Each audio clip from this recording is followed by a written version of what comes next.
Hello, everybody. I'm Shawn McCusker. If you've been with IDEA for a little while, I've been around a bit. So today we're going to be talking about digital citizenship and media literacy.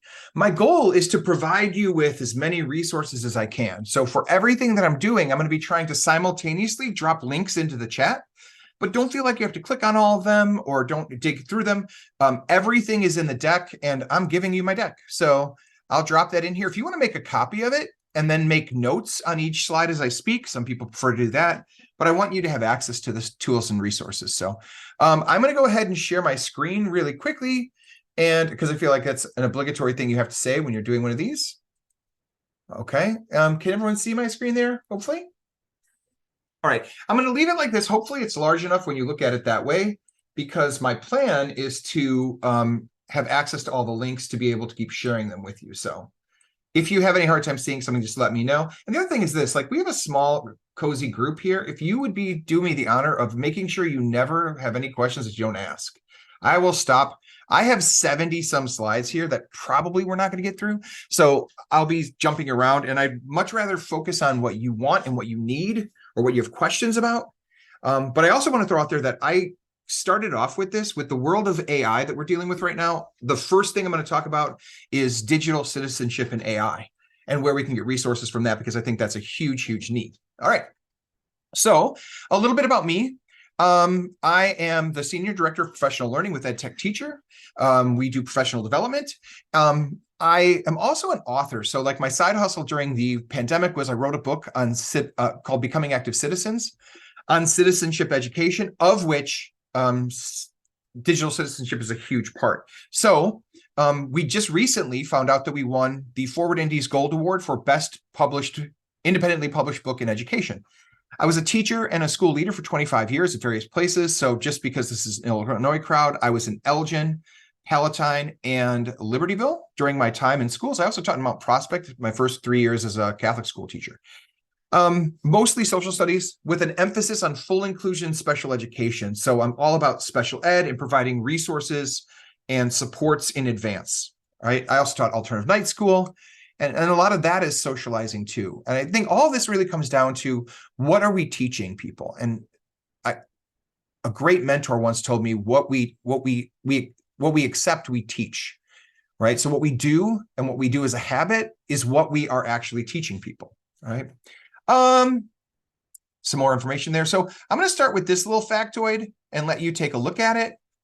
In 2019, there was a psychologist, his name was Shawn Rosenberg, and he wrote a paper, and I love this title, called Democracy Devouring Itself: The Rise of the Incompetent Citizen and the Appeal of Populism.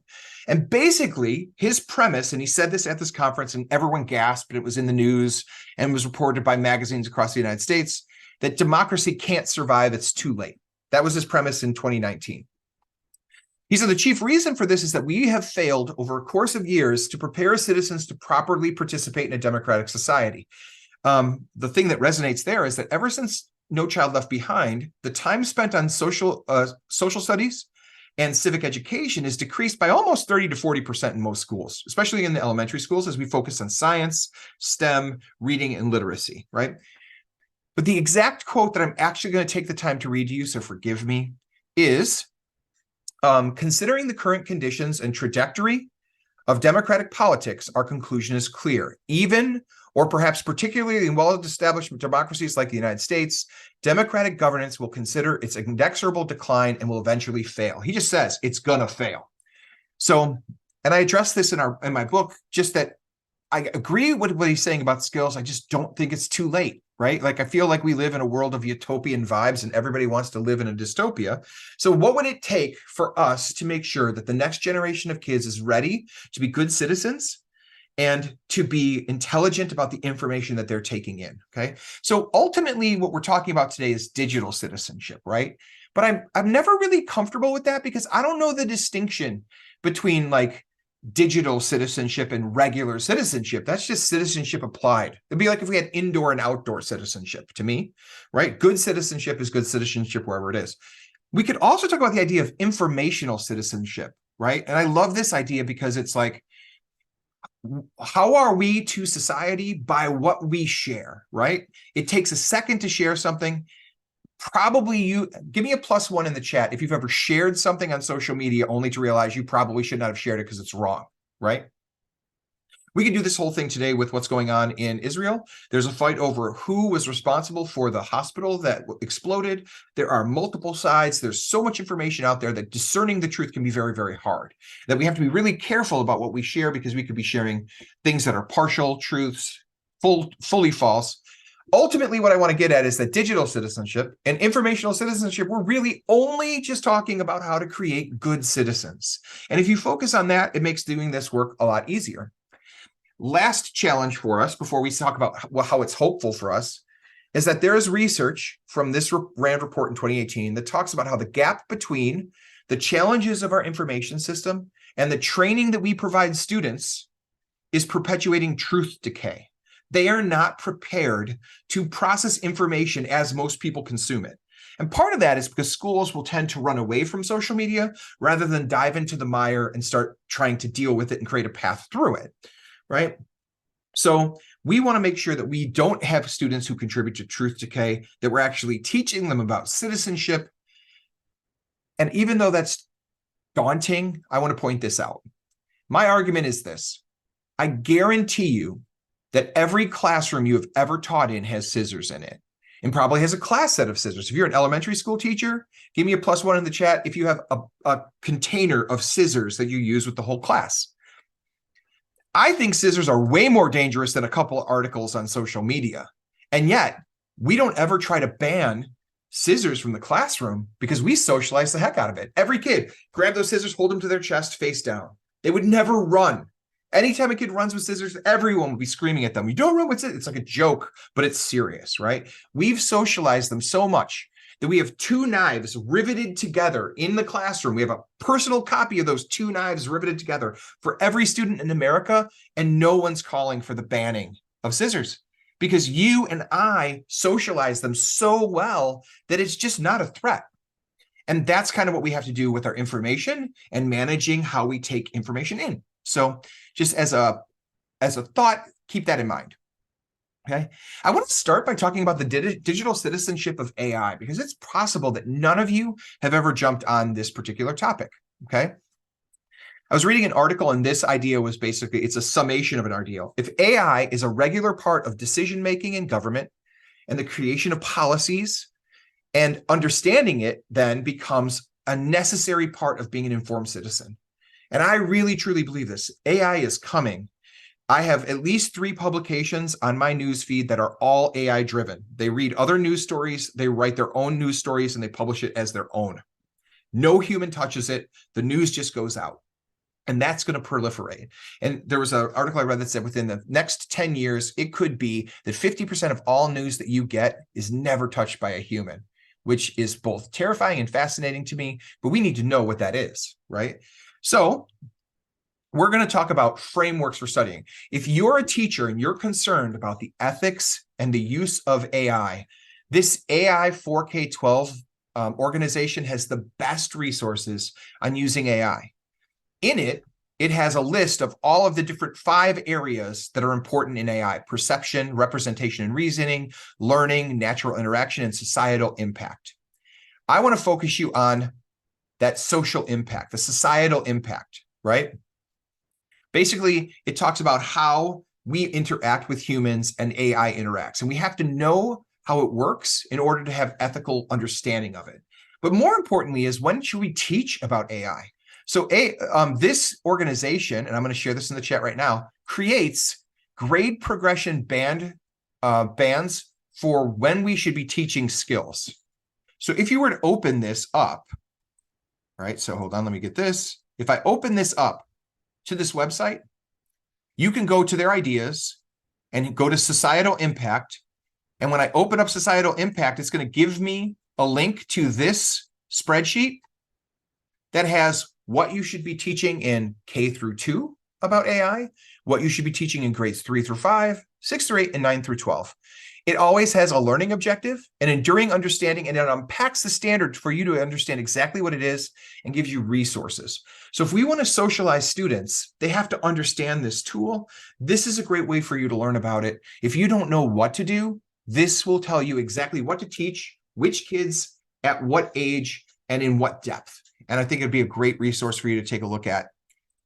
I know that I spent at least 3 hours digging through it the first time I saw it, but I'm a huge like technology education nerd, so maybe that's more than you will spend, but still. Okay. Oops. There we go. The other thing that you can do is there's a Carnegie Council for Ethics in International Affairs, and they have an artificial intelligence equality initiative talking about how we should be teaching people and how we should be sharing information. This is the link. It's a god-awful link. Forgive it for being 3 paragraphs long. But if you want to read more about how they see the AI ethics existing in our world, that's going to help you as a teacher to give norms and behaviors to students that are going to guide them in the right way, right? So the Carnegie Council has great resources. There's a whole section on the ethics and how that they use them. Very specific articles about what are we doing with AI and how we govern AI, but it would help you to have a great sense of like, how do we guide students? So take a look at that. The other thing is, did you know that ethically speaking, there's rules about how to use AI? The ultimate rule is just this: transparency. If you're using it, do people know? And as a general rule of thumb, if you use it and you hide it, that's unethical. If you use it and you tell people that you used it and you share it, that's ethical. That's digital citizenship as well. We have access to the world's knowledge. We shouldn't take credit for something that's not ours, even if it was generated by a prompt that we gave, right? So MLA has a standard citation policy for AI, and APA has one as well. Chicago style has one, but it's not on their website just yet, but it's in the process of being updated. So again, if their students are using this, this is where you can find out what the standard for research use of AI is, so that it's an ethical and appropriate use. There's also, this organization has a 6 transparent AI practices that make its use ethical. Okay, so you can talk about how you guide people, but ultimately the policy is transparency. Use it, but tell me, right? Any use that isn't known is probably unethical if you share the information as if it was yours. So you can take through this. It's got an acronym of growth. And if you want to read through this, it's a pretty helpful tool just to kind of like harden your thinking around this idea of like what is right and what is the correct digital citizenship skills to teach on AI. All right, so that's my little precursor for AI ethics. Now let's talk about this digital citizenship when it comes to evaluating news and fact and opinion statements, right? I love to start out by talking about a game. I want my kids to play, right? If you're joyful and screaming and laughing and joking and comparing how you're doing to others, you tend to get into it more. This is a link to the Pew Research Center, which is a great, very balanced research organization that's respected across all political spectrums. And they have a quiz that helps you tell factuals from opinion statements. It has different levels that you can use. If you click on it, it looks like this. And then you can go in here and there's different options that you can use, and you can start the quiz and it'll ask, is this fact or opinion? You would be amazed how poorly people do in this, and that over time, if they keep doing it, they start to get better. A class of mine, when they first did this as sophomores, got only, I want to say 4 to 5 out of 10 correct, because there's nuances in how people share opinions. So you can take a look at that. The quiz is there. Go give it a look. A lot of really good information is on Pew as well. So have kids start playing in order to start understanding digital citizenship, right? Sometimes it's easier for them to make ethical decisions when they're looking at a character who's in a game, or they're playing a game that requires a rote answer. When you ask people if they have good digital citizenship skills, like 90% of them will say that yes, they do. But when they take a test, it's less than 50%. So people overestimate their abilities and how good they're doing when they're trying to use these digital skills. So that's where I would start, some way for them to play games. If you want to build something, before kids even go online searching for sources, a good place to start is that there's 2 Chrome extensions that you can use in order to help kids quickly evaluate news. So NewsGuard is a Chrome extension, and I'll drop that into the chat as well. What it does is when you install it and then you go to a web page, or if you're on social media, here's an example of Twitter, an article from Forbes. and NewsGuard will automatically bring up an evaluation of that site with a rating based upon people who have evaluated those websites for accurate information, right? It might be skewed, but it's accurate. It could still be biased, coming from left or right-wing sources, but if it's accurate and factual, it's going to show up there, and you're going to be able to access it, right? You go in, to show you how that works, you would go into the Google Chrome store and then go ahead and add it to Chrome. And then once you use it and you go to a news site or an online place, it'll start showing a rating for how verifiable, how accurate, and respectable that website is. Can be really helpful for kids to get a quick review before they go into a website. Also can create a lot of good conversations when they disagree with it. The other one you can use is called SurfSafe. SurfSafe works kind of like that, but it basically just shows you when you've got links to news sites. It'll give you an alert if there's a questionable use of a source. I'll put that in the chat as well.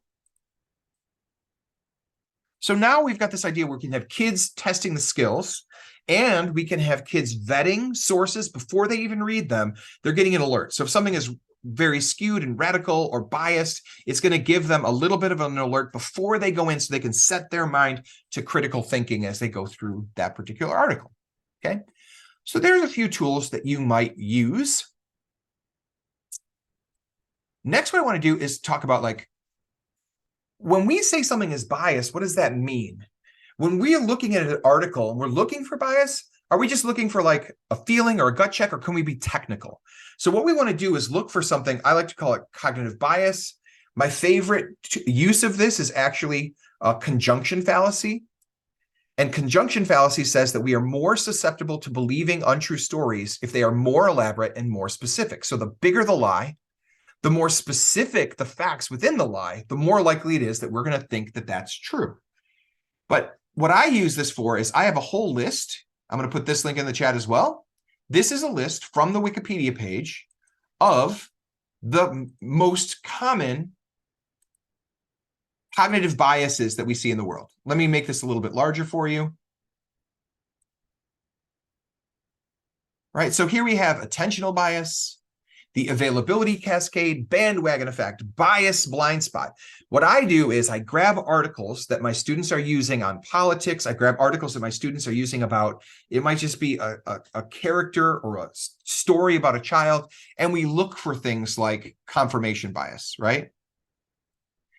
Confirmation bias is the idea that we have a tendency to believe things that align with what we already think. So for instance, there was a news report that came out that the bombing that happened just yesterday in Gaza that killed a lot of innocent people at a hospital, it came out that it was one group, then it came out that it was another. One group just shared a bunch of evidence. That has changed no one's minds because they're all deciding based upon their preconceived ideas of what felt right in the beginning. It's hard to move people and change their minds. So an example of this, there was a story about a person who had been caught up by some fake news and did some things that were criminal, and then the process by which they understood how they made a bad choice. I had my students read that article and then go through here, and anywhere within the article, look for places where you might see something like declinism, the belief that society is tending towards decline, right? An example of that would be, there's a common misconception that violent crime has been increasing in the United States for the many, many years. It has not. Violent crime has been decreasing. There are places where it's gone up, but overall, it's been decreasing for almost 20 years. But if you ask people that, they will fight you because they have a belief that that's not the case. So they fight the fact, right? So using these cognitive biases in classes and activity can be a really effective way. For younger students, I might teach them one example and then show them a brief writing description, maybe from the text of a book or a story that you're reading, that points that out. Right. So if you see an opportunity to teach that skill, even if it's a little tangentially connected, that's a great way to teach digital citizenship skills in a way that's going to serve kids really, really well. Let me make this a little bigger for you again. All right. Right. All right. So I also kind of want to go back and point out, like, it can be overwhelming to talk about news today when we have so many disparate sources. But fake news is not new. In fact, it's not even at its peak. Like if we were going to talk about when fake news was at its peak in America, it was probably certainly in the 1920s, maybe into the turn of the century in the 1890s even. But anybody know what this is a picture of? Big points from you. If any of you are social studies teachers and know what this is an image of, I'm waiting for the chat to see. Okay. It's a ship. I'd like to point out a few things. Here's a ship. We see people being blown off of that ship. There are approximately 15 people in this picture. Look at them all here, blown up into the air. Anybody? This is the explosion and the sinking of the USS Maine in Cuba. And it's led to the Spanish-American War. Here's the problem. No one saw it. It didn't see it. It didn't happen. And the Spanish didn't do it. Research, they basically built a wall around the ship, pumped all the water out and researched it, and the explosion of the Maine came from inside. But that didn't stop people from using it, right? And newspapers published this image less than 24 hours after that explosion happened. And when they did, this is what they shared. I love this. Ready? Crisis at hand, Spanish treachery. But if you read the in-between, it's crisis at hand, cabinet in session, growing belief in Spanish treachery. Like believing there's treachery is a whole lot different than there being treachery, right? It sounds like junior high, really. But anyway, I digress. So here's what happened. They said that the Spanish did it so much that Americans believed that the Spanish did it, to the point where we declared war against the Spanish for something that we can factually prove they had nothing to do with. Yet we fought a war and people died as a result of it. The news media did that to sell newspapers. That's what did it. So this existed even at the turn of the century, between the 1800s and 1900s. Here's another great meta, double, triple example of fake news. Have you ever heard the story of the War of the Worlds?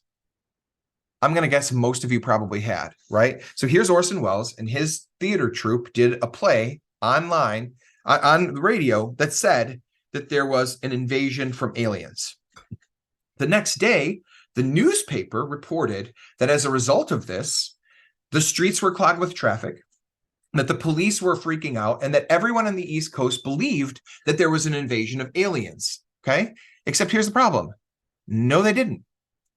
The news reported what people said. It was a marketing plan from the people in the theater saying that people believed it. They perpetuated it. They told people about it. You can check. There are very few. There's like one police report where people believed it. There's no traffic jams. The newspapers reported it to make something sensational, and it was a lie, right? So it's a fake news play that generates fake news that was never true. So layers of fake news and false information back in the time. But what makes us worry so much about it now? Like, why is today different than then? And I think it's because back then people had radios and they received fake news. But now we get fake news, bad content, and we can share it immediately. And everyone has a phone. So we have the ability. I think I used to have like 12,000. I think I'm down to 10,000 followers on Twitter right now as people flee that platform. But that means if somebody shares a piece of news, I can share it with 10,000 people, right or wrong, by just tapping it before I've even read it. So this is the world that we're trying to create rules for. 64% of Americans get their news from social media. Did you know that? And that's accurate as of 2019. What's funny is that number is actually falling, which is actually, I think, a good thing. Here's some examples. When it looks at like where we're getting our news from, 70% of people use Facebook, 31% of them get their news there. 25% of people who use YouTube get their news from YouTube and Twitter and every other platform you can see, right? And then we can look at who's regularly getting their news there, right? And if you look, there's a trend, with the exception of TikTok, that's increased. All social media used to get news is actually falling by 5 to 7%, sometimes 10 for Facebook, right? So people are getting their news in other places now, except for TikTok, which is increasing. I've also got some things that you can look at later about where are people getting their news based upon whether they're male or female, their age, their race, and their political leanings. Where are they finding it? For instance, do you know that 63% of women who are on Facebook get their news from there? Less men. But if you go to TikTok, same is true. Reddit is where more men get news than women, just because of the basic uses of that tool. And then by age groups, you can see that the people who are getting their news from social media the most are between ages of 18 to 29 and 30 to 49, right? That means that we're bracing for a generation of kids who've always grown up with this technology, coming into high school, never knowing anything but Twitter and Facebook and social media. To them, it's as established as any media source that they have. We can even look at how much people are consuming across social media and news platforms. Are they getting it from digital or television? But basically, more people get their news from digital sources than they ever did before. And television, radio are far behind. With print publications, basically no one gets their news from printed publications anymore. All right. If you want to read more about that phenomenon, you can go to this webpage. It's by Stanford History Group. I'm going to drop that link into the chat for you. They wrote a publication called Evaluating Information, the Cornerstone of Civic Online Reasoning. If you want to be a thinking human, and most of your information is coming from your digital device, your mobile device, definitely read this report. It will talk about how people are consuming news and where the breakdowns are actually happening. One of the things that it points out is, even though we refer to our kids as digital natives, even though they're on Facebook, Twitter, and Snapchat, TikTok, when it comes to evaluating information, young people in America are very, very easily duped. You do not have to try very hard, right? In fact, 80% of middle schoolers who are tested, this is consistent across the last 5 years, often believe that sponsored content is the news, even if it's a sponsored piece of content that's like a fake news story written by a company. For instance, Nike will often write stories about their athletes that include the fact that they are wearing Nikes and using Nike material, and then post that as a sponsored article on news sites as an ad. Can they pick that out? Can they determine what's influencing them and what's just a news article that they're going to run across? Right? To the point where it also says democracy is threatened by their lack of ability to figure those things out, because they can be influenced without knowing they're being influenced, that they see an article that's designed to manipulate them as a valid source of information. But I also want to point this out. The reason teachers matter and we have to socialize them like with scissors is because, in general, people older than 65 share more fake news, more false sources, and have less skills to evaluate those sources than any other person who is on social media, right? So you may not think about it, but a 12-year-old with their phone is less of a threat to sharing fake information than a 70-year-old with their computer who doesn't know any better to check what's fake and what's real. Give me a +1 in the chat if you have ever had to check your parents on a piece of false information because they don't know any different. My dad clicks on all of the links in his emails and it makes me crazy, right? Again, that's just a different form of fake news presenting itself as email. All right, so there it is, Amanda, I see it, right? And so one of the things that we've been doing wrong, and this is a great article from EdSurge that I can share into the chat as well. This article talks about how we're talking about misinformation in the wrong way. The myth was that our students are gullible. Well, that's bad. They are gullible and we have to teach them. But if you teach them to be too critical, they become cynics, right? The myth is that we're talking about truth and facts. Really, what we have an issue with is the sources of information that we used to use have a bad reputation, right? Sometimes deserved and sometimes not.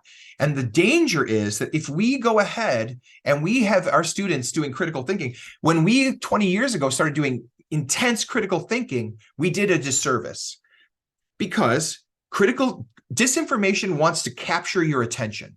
It wants to get you focused on something that's wrong. Critical thinking is deep attention. If we take a fake source and we dive deeply into it and spend time in it, it's getting our deep attention. And it's also making kids believe that no resource is acceptable. Over application of critical thinking breeds cynicism, and early efforts in the 2000s to teach critical thinking often have yielded students who are cynics who don't trust anything, right? They doubt everything. They become nihilistic about the truth. They start to say things like, there can be no truth.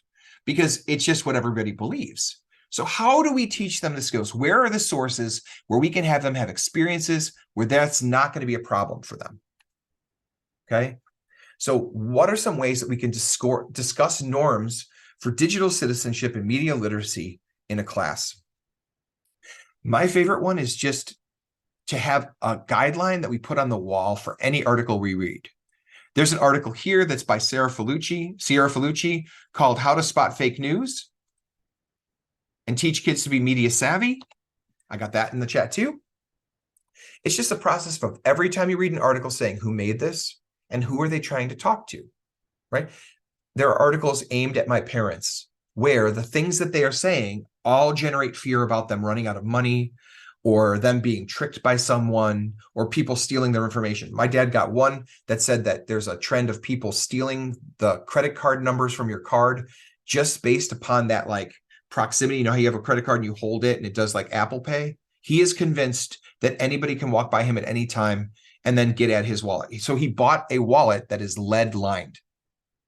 I've never heard of a lead lined wallet, but apparently this was something that's misinformation.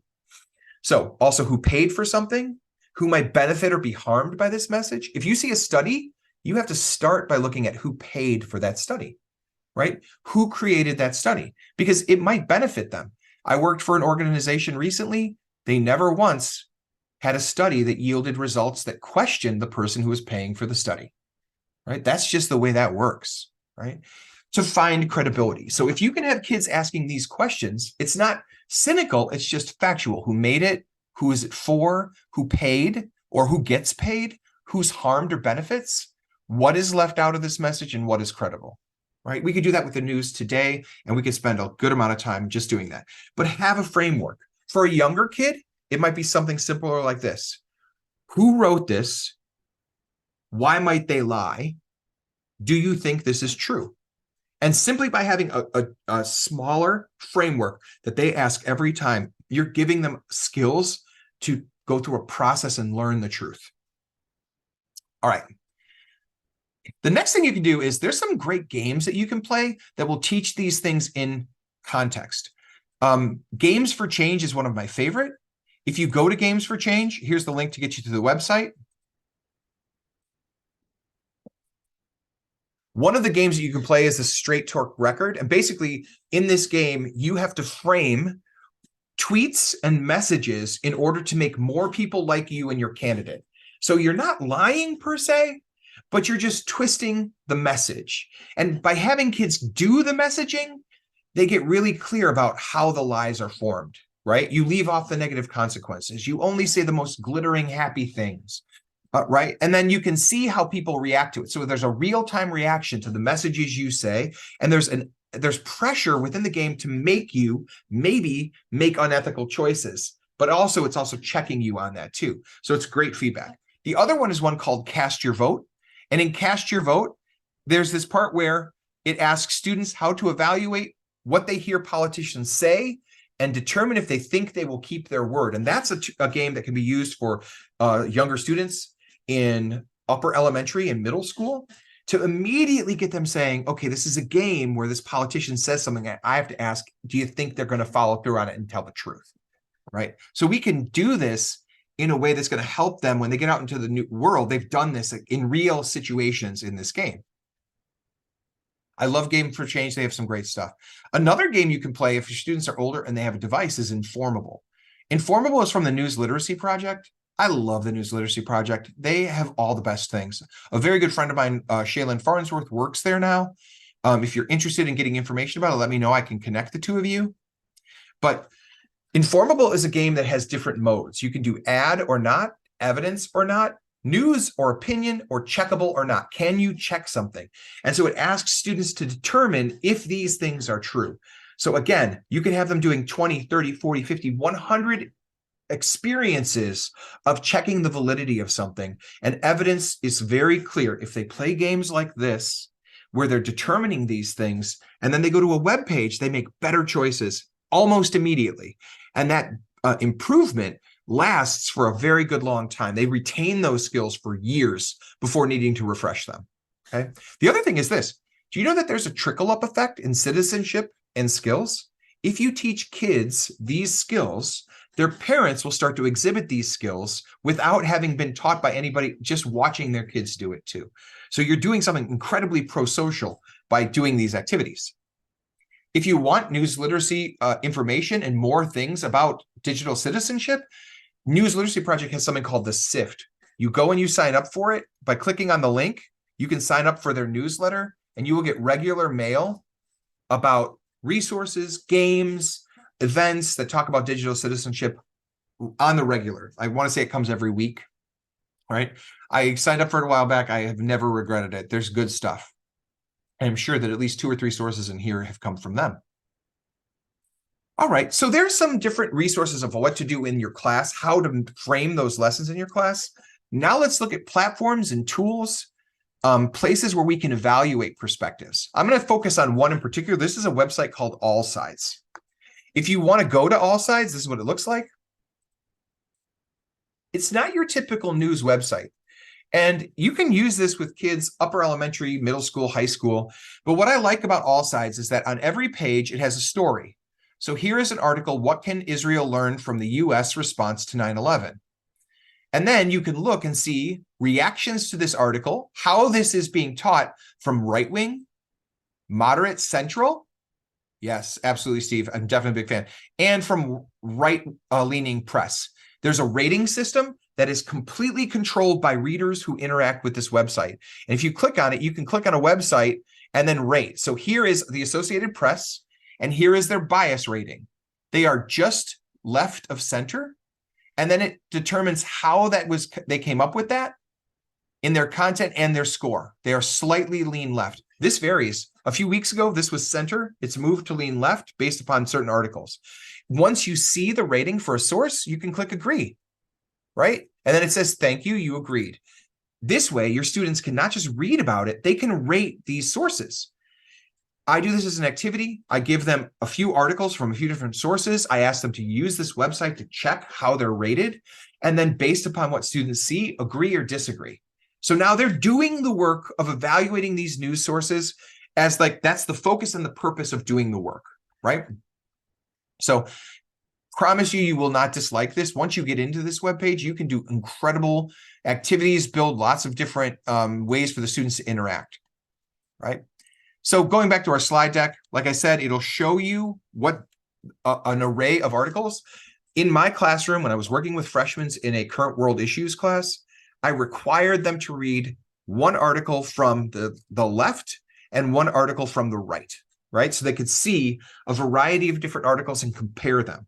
The other cool trick is have them read from a news organization like Reuters or AP that are pretty neutral, and then read the article that Fox News created from that article and what adjectives they added. So this is what the story began as, and here's how Fox News changed it. Here's what the story began as, here's how CNN changed it. Now we're doing comparative analysis of text, which is going to help them in all of their assessments, but we're also really doing research and digging to compare base factual information with interpretive information. It's going to help them a lot. Okay, so when you get into this website, you can then go and look at their bias ratings.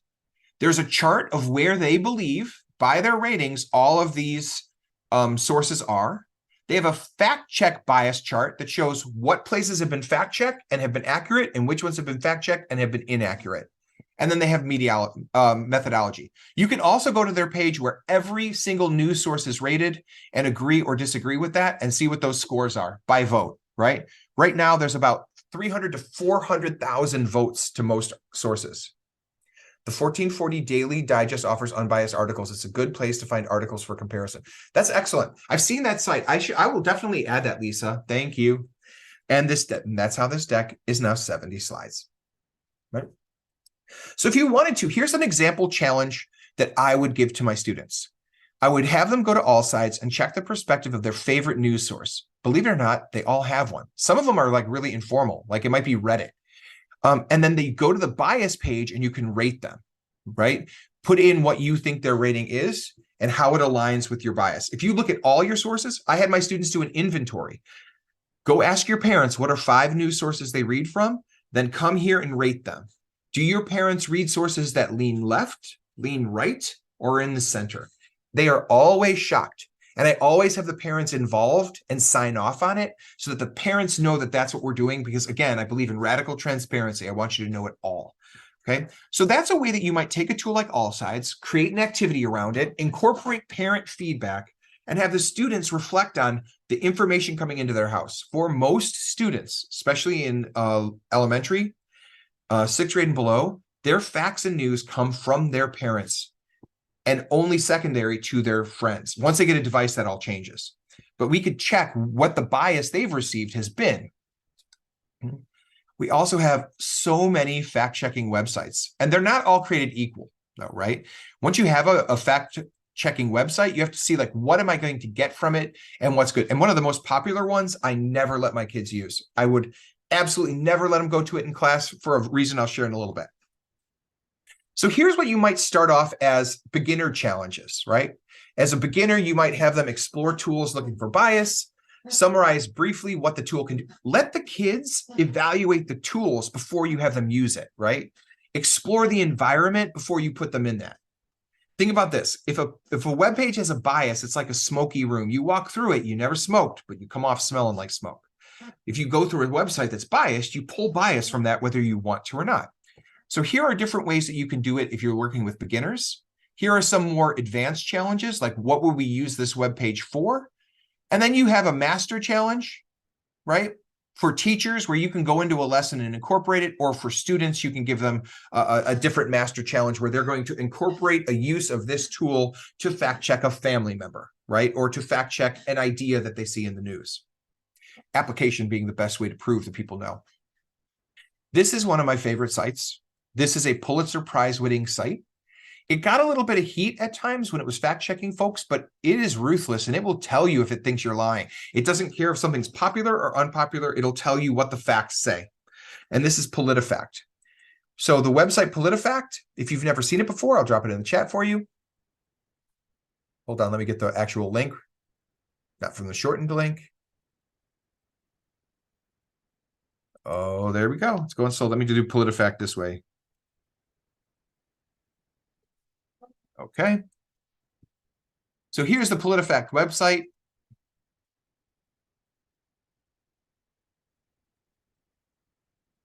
The thing I like about the PolitiFact website is that it allows you to go and look up individual people, right? For instance, there's a current theory that Michelle Obama is transgender. There's always derogatory false stories out there about politicians coming from all different directions. Here's a place where you can go and find it, right? Here are statistics. So a typical homepage look would say there are about a half dozen transgender athletes competing in Wisconsin K-12 schools. We can go and look and see that that's mostly false, right? The Democrats are pushing to take in 1 million Palestinian refugees. Here is the degree. This was stated by Andy Biggs, who is a congressman, and it has gotten the pants on fire rating, which is absolutely no facts to back it up. A lot of them tend to be false just because of what's going on. But when you've got an era like right now with Egypt and Israel and the Palestinian Authority and Hamas, you can fact check facts on this site very easily. I'm trying to find one that says it's very true. But I can also search by person. So if I wanted to go and look at Joe Biden, I can go to Joe Biden and I can see which percentage of the things that he's been checked on have been pants on fire, false, mostly false, half true, mostly true, and true. And you can do that for any politician, okay? And then compare them. This is an objective way for students to check their beliefs. If they believe a person's telling the truth, you can bring them here and say, check a person that you believe is truthful using this website. Check a person you believe is not truthful using this website, and apply skills to measuring the truthfulness of statements of a specific person, okay? All right. Let me click back here. So PolitiFact is where I start. I like that one. It's a good source. It has a good reputation. It won a Pulitzer Prize. The next one you can do is factcheck.org. All right, and here's a chat link for that. Factcheck.org goes in and it checks individual stories or individual videos that are making the rounds. If something becomes a viral video on social media, it'll end up here. Right? Here's what it checks on widespread claims. If something becomes a dominant narrative, they will check that dominant narrative, right? They also have a fact check for science. They have a fact check for viruses and COVID. They have specific fact checks for things that are trending on individual places like Facebook. Okay. There's also a viral spiral that talks about how to make sure you don't get caught up in rumors, and it has a video called Spotting Bogus Claims, which, by the way, I'm going to share with you right now because that's actually a good one. But in these places with all of these fact checks are resources that can help you really dig in to like, what is it that's happening? What are the skills you're trying to build? Ultimately, all of these sites will dig to a skill, right? So it's not just let's parade an idea past them. What are they doing? They're actually doing the work. My analogy I love is this. You would never teach a kid to swim with a lecture. Don't teach digital citizenship in the same way. If you want a kid to swim, you have to throw them in the pool. So if we want kids to learn how to sort out lies and false facts, fake news, or just like twisted news that's mostly true but kind of false, the only way is to roll up your sleeves and let them get dirty. If they're not doing it, they don't know it, right? They might know something in their head, but they don't know it like in their heart. All right, so checking our time, let me make sure I get to some other facts. This is a great source. Snopes is fun. I love to be there. I would never let my kids use it because it's so sticky and so exciting. I can't get them off of it once I use it, right? I always encourage them to go check it, but they love to live on this site. And so I made this determination that I would rather use the other ones. They're more academic. This one is really good, privately run, has a very good external ratings for lack of bias in most issues, but my kids like to live there, and it's kind of like outdoor recess. You don't want to do anything too serious after they come in off the playground. Snopes is like that for me. But also keep track of this. Beware fact-checking sites, because there are two that are partisan, biased fact-checking sites. Media Matters focuses specifically on calling out what they call lies of the conservative media, and Newsbusters is the conservative version of that goes after liberal sites and trashes them for what they've done wrong. Oh, absolutely. I can definitely share the link for Snopes. Thanks for catching me on that. I've been really good. Oh, hold on. I've been really good about putting the links in there. I forgot that one. All right, so here's the link for Snopes. I like this one. The reason this one is interesting and takes them away is because it has like urban legends on there, and it fact checks all urban legends back to its source. So it's good. There's just so much good stuff that's a little bit like ice cream. You don't want to stop once you get in there. Okay, so then we talked about those partisan choices. Beware, any media that you get from these two sites might be true, but it's also got an agenda. It's specifically knocking down another branch of thinking. Okay. We can also fact check images. I don't know if you've ever done this, but if you go to the Google image search, you can upload a picture that you find on social media and determine if it's accurate. For instance, there was a picture yesterday making the news rounds saying that it was an image of the attack in Gaza, but it wasn't. It was an image from like 10 years ago. It was just horribly graphic and captured people's attention, so people were using it. If you went to Google Images, and if you go to this website, what you do is go to the Google Images site, and on this site, you click upload, and it will ask you to upload that picture that you can take from social media. It will tell you where it originated. It will find the first uses of it.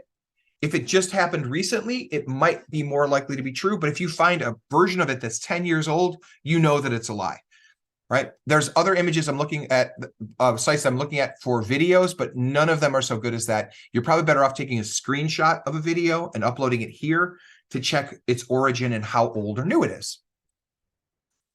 All right. But the other thing you can do is this. Like if you want to do a search in class and you want to cut all of this out, let's say your kids are doing a research project, and you want to make sure that they don't get information that's not been vetted. You can create your own Google search engine. So you can create, they used to be called a Google search engine, custom search engine. Now it's called programmable search engine. If you go to the website for this particular tool, and I'll put that in there in a second. Hold on, I think I dropped it in here. Yeah, I did. Here's the link for the Google programmable search engine. You can create your own search engine. When you go to click on it, you can create a search engine. It'll ask you the name, and then you can put in whatever sites that you want. I like to do a curated web search engine, one that is liberal sources, one that is conservative sources, so that my students can check valid, respectable sources from each of those ranges and get different results. The other thing you can do is if a student's doing research, you can create a search engine where they put all of their links and then they can search all of the research they've done. Here's what that looks like, by the way. I'll go in, I'll click Get Started. Here are some that already exist. I can click Add. I'm going to name this as Idea Example. And then I enter a site or pages. I can type in cnn.com. Right? I can add a paragraph. I could actually add it like this. It's got to be the full URL. So if I go to that website, add all the sites I want them to search. And then when I'm done, I have to add at least one. So let me do all sites. All right, all sites. I can drop all sites in here. Add it. Now, every website I add will be searched here. When I'm done, I just have to prove I'm not a robot and then hit create. And what it does is gives me this URL. So now I can copy this. I can embed this if I want to into my web page, and I can have a search page for my class that only uses sites that we vetted. Here's how that worked in my class. We take 50 news sources. We vet all of them as a class. We determine what the 15 best sources are. We eliminate everything. We create our own search engine. And when I have them search for news, they only use things that we as a class have agreed. It could be the period 5 search engine or the grade 6 Miss McLaughlin's class search engine for them, right? Right. So then I can customize. If I want to, I can share this. Now I can have you come to my search engine just with this link. If you wanted to, you can go ahead and search with the search engine from that site. And it's just that fast. I built one as we were sitting here. I can allow it to do image searches. I can add it searching the entire web if I want to. I can limit certain regions. I can keep it to certain regions, right? And then I can go back in and edit that as time goes on. All right, so that's creating a programmable search engine. When I was writing my book, I took all of my sources, built a programmable search engine, and I was able to research my research every time I went back to write. It was a great help. Now I'm going to finish off with resources on digital citizenship. Let's see, we've got like 5 minutes left, correct? All right, so one, my book, Becoming Active Citizens, has a whole chapter on media literacy for combating misinformation. Steve shared the link earlier. I had a great time writing that particular chapter, and that chapter is one of the reasons we won the National Book Award. All right, Google has a resource. Oh, absolutely, Lisa. I'm going to share the entire slide deck. It's already in the chat if you look before, but I'll share it again in just a second. Google has a curriculum called Be Internet Awesome, geared towards young kids, where they play games that have to do with protecting their password, saving data and information. They're in a situation where people ask them things. They have to answer questions in order to win, but they also can't share too much information or they lose. So it's very practical and realistic. All right, here, just to make sure you don't miss this one. Thank you again, Steve. Appreciate it. There's also Nearpod. Nearpod has tons of digital citizenship resources. I'll drop those into the chat for you as well. It's death by links, by the way, tonight. They have great stuff. They pull from Common Sense, but it's very easy to use their lessons in class to share with students. Common Sense Media is the ultimate place. If you didn't know about this before you came to this session, stop everything you're doing and just go and do this. Okay, oops, I just shared that other link to just one person here. That's for Nearpod. That's for Common Sense. And then I'll drop Nearpod in here again too. Facing History and Ourselves. I love their stuff because their stuff gives very personal examples, individual stories, like biographical stories. And then from that, it builds off of questions so they can read about a human that they are invested in, that they care about. Right? What I like to do is take my Facing History and Ourselves articles, I can make it available for younger students by dropping it into ChatGPT and asking it to lower the Lexile. It will simplify that story so you can boil that down to any grade range that you want. It's a great way to do it. And they always have activities. Yes, like Common Sense Media is just where you should be. Don't reinvent the wheel. Start there. All right. Next is Newseum. The newseum.org has great resources that you can do. I'll put that into the chat as well. But one of the things that they can do is play these games where they watch videos or have activities about stereotypes, activities about civil rights news coverage. They look back at civil rights news coverage to see how people are responding to it. And it's creepy how similar those reactions are to what's happening in the news today. There's also videos on recognizing bias. So you will not be disappointed with Newseum resources for sure. Yeah, the Google Applied Digital Skills stuff is really good. You can assign that to classes through Google Classroom. Don't forget about the, definitely don't forget, oops, added next one, about the Crash Course resources, because Crash Course has so many videos. They're super entertaining and kids like them. They're becoming a little bit out of date sometimes, but for the most part, they're pretty spot on. And so I don't think you'll be sorry if you have kids who are old enough to do them. My only thing is you might have to slow them down. Fun fact, have them play on YouTube at 0.75%, and all of a sudden, the Green brothers talk in a regular pace. Otherwise, they are flying, and we had to have kids stop. But that is it. It is 4:29. That is our time. And I want to point out that I nailed it in terms of timing. All those resources, here we are. So here's my call to action for you. One, even though we have false information, we have never had more tools and more resources about how to filter out that false information. So if you can teach kids to do this skill, the way that we teach kids not to run with scissors, society's fine. But we have to take it on, because quite honestly, our kids' parents don't even know these resources. Most of my friends that are like my same age that I graduated from high school with don't possess the skills to do these things because they're not exposed to it. They have their sources, they stick with them, they trust them all the time. Two, no matter what you do, no matter what you teach, demonstrate how you verify the facts. Show them that you are doing this right, because what we teach and what we model, that's what we are setting norms for, all right? And for more information and resources, if you want, you can reach out to me. I would be happy to send you more, including this. You can grab that information. And Steve just shared another one for Project Zero. Project Zero from Harvard has so many thinking routines, and those are always so great. You're never going to go wrong with that. That's all research-based. So, as we said, I am Shawn McCusker. Thank you for spending this time. If you're watching this on video, please feel free to reach out. I'm always happy to work with you. I hope I see you at the IdeaCon shortly in the future. If I do, come say hello. I would love to meet you in person. And this has been Digital Citizenship and Media Literacy. Thank you all. Appreciate you.